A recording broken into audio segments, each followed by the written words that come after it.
I grew up in a kind of rural area. In high school, when I was going to the guidance counselor office, they talk about careers that you could have. When I said I love math and I love physics, what can I do? That's where engineer came up. I did undecided engineering at Alfred my first year is because I didn't know enough about the many, many ways that an engineering career can go and how to choose a path for myself. My dad did auto body when I was growing up, and he also did a little bit of mechanic work, and that's where I kind of decided maybe to have an interest in that and to go into mechanical from there. All of my favorite courses seemed to link into structural, but I learned what structural was and maybe thought I should have gone that direction instead. So from there, I went back to school, got my bachelor's in civil structural, and it really felt like I did find where I belonged as far as the engineering disciplines. You know, if you look 50 years ago even, that's not that long ago, but the expectation on women was very different at the time.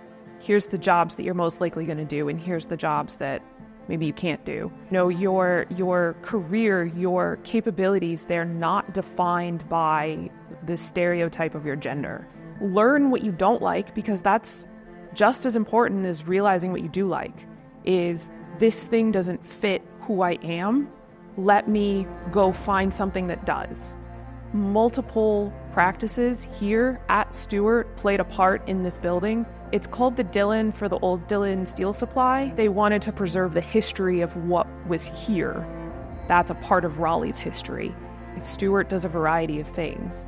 Masonry, steel, concrete, wood. We do all of these different small and big projects. Bluebeam is designed to help us do what we do every day and give us extra features that help us accomplish that. In the design process, collaborating with mostly each other internally, what we do is replace that old paper and highlight and red pen method, and you can do it in session now, and you can do it instantaneously. It allows us to get those details out the door much quicker without needing to open a CAD software and without needing to be proficient in a CAD software. You can do whatever you want, and people are coming to know that. I see more equality in the future for us. The more women we get, the more little kids will see and know that they can do it too, because that's how representation matters. Every single one of those little kids can see themselves doing that because this woman did it.